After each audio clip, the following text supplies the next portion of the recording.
In today's class, we'll be discussing about JavaScript document object model. So every web page resides inside a browser window, which can be considered as an object.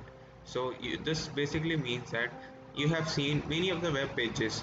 So every web page has a browser window, and this browser window can be considered to be as an object.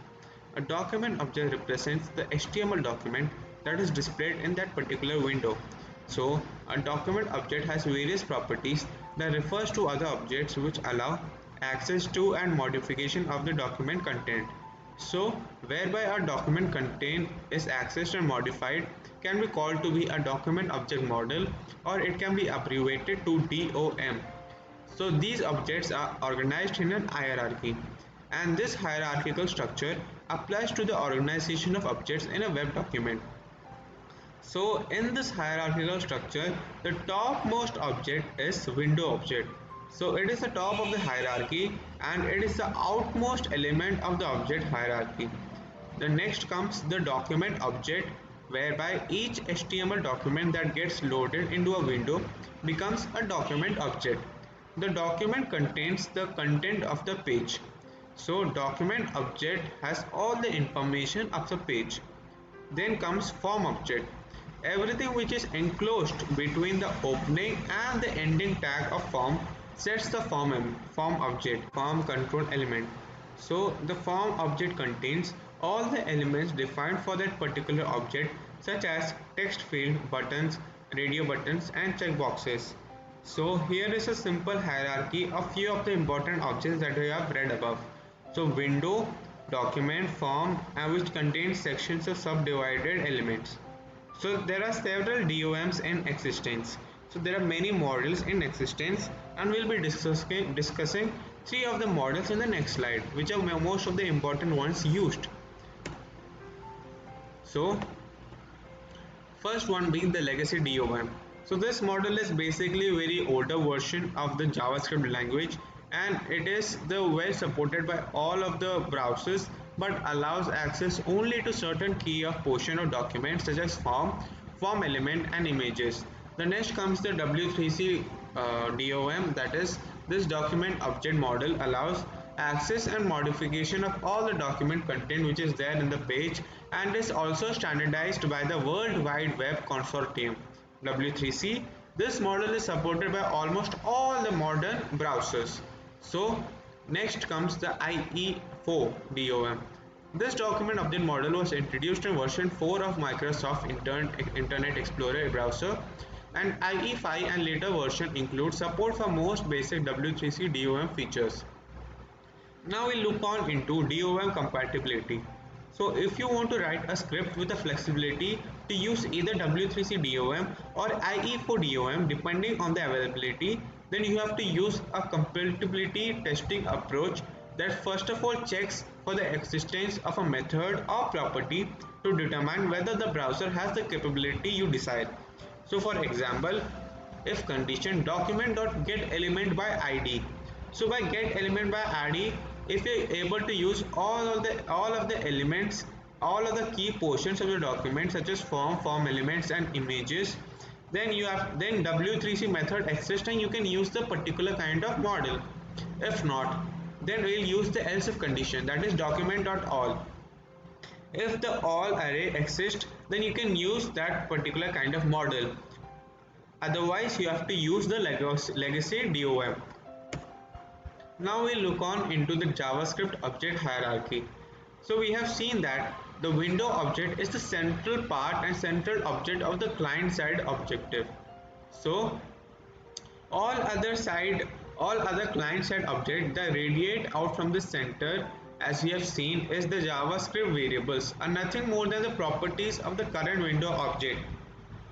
And also every JavaScript expression is implicitly, that is called itself by the script, evaluated in the context of that particular current window object. Therefore any other object in JavaScript can be only referred through using the window object. So for example, every window object contains a document property that refers to the document object associated with the window. Windows object also contains a frames array that refers to the window object that refers to the frames of the original window. So for example, you can see that document contains the document object of the current window. Frame one frames one dot document refers to the document object of the second child frame of the current window. So you can see a simple syntax for that, that is self.document.forms 0. To continue with the same example, and whenever the code becomes much more complex, so you might have to write a code which takes all the form elements, the input field, the buttons, etc. So the code representation for such term would be parent.frames.document.forms0.elements3.options2.text. Because all client-side objects in JavaScript exist as properties of other objects, and because all expressions include implicit reference to the current window object, a hierarchy of JavaScript is included and made so that the object exists and this hierarchy has the current window as its root. So this is a simple hierarchy which is showing the previous example. So the current window, then you have a series self window, parent, top, navigator, frames, location, history, document and packages. These all are the form elements which is subdivided, and you have multiple choices among them that itself, that is plugin, mem types, forms, anchors, links, images, applets, embeds, and here you have its elements, array of HTML form elements, and at last you have the options of array of object option object. So now we'll see what is an event. JavaScript's interaction with HTML is handled through events that occur when the user or the browser manipulates a page. So when the page loads, it is called an event. When the user clicks a button, that click to is an event. So other example of events include like pressing a key, closing a window, or resizing a window, etc. Developers can also use these events to execute JavaScript coded responses, which causes buttons to close windows, messages to be displayed to users, data to be validated, and virtually any other kind or type of response imaginable. Events are a part of document object model level 3, and every HTML object contains a set of elements which can trigger JavaScript code. So we'll see a type where on-click event type is displayed. So this is the most frequently used event type which occurs when a user clicks the left button of his mouse. So this can be used to put your validation warning etc. against the particular type of event. So this is the code, that is HTML head script type equal to text JavaScript. So inside that body function say hello and alert hello world, and end of the script and heading head, then comes the body p, click the following button and see the result, then the form. So inside the form, that is input type equal to button, on click say hello value equal to say hello. So whenever you click the button say hello, you will get the message to be printed as say hello, then ending of the form, then ending of body, then HTML. So output would be click the following button and see results. When you click the say hello button, you will get the message say hello. So now we'll see on submit event type. On submit is an event that occurs when you try to submit a form. So you can put your form validation against this event type. So there's an example for how to use on submit, and here we are using a validate function before submitting a form data to the web server. So the validate function, what it does is it returns true, the form will be submitted, otherwise it will not submit the data. So now we'll see HTML head script type equal to text JavaScript and function validation. So the function validation goes, and all validation goes here, return either true or false. So after closing of this closing of the function, we move on after closing to script and head to the body. So inside the form method equal to post action t.cgi on submit equal to return validate.